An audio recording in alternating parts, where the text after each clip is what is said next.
पांढऱ्या शुभ्र तिप्पट फुलणाऱ्या रव्याच्या कुरडया करण्यासाठी मी इथं अर्धा किलो रवा घेतला आहे। 2 वेळा पाण्याने तो स्वच्छ घेऊन आपल्याला 3 दिवस रवा भिजवून घ्यायचा आहे।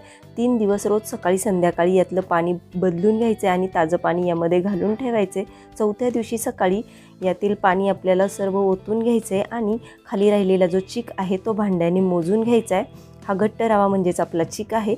ज्या भांड्याने मोजून चीक घेतला आहे त्याच भांड्याने मोजून पाणी उकळायला ठेवायचे। उकळी आल्यानंतर चवीपुरतं मीठ टाकायचे। पुन्हा उकळी आल्यानंतर त्यामध्ये पटकन सर्व चीक ओतून घ्यायचा आहे आणि मस्तपैकी हटून 10 ते 15 मिनिटे झाकण ठेवून त्याला व्यवस्थित शिजवून घ्यायचं आहे। शिजल्यानंतर कुरडईचा सोऱ्या घेऊन पटापट सर्व आपल्या कुरडया तयार करून घ्यायच्यात। 2 ते 3 दिवस चांगल्या कडकडीत त्या उन्हामध्ये वाळवून घ्यायच्यात।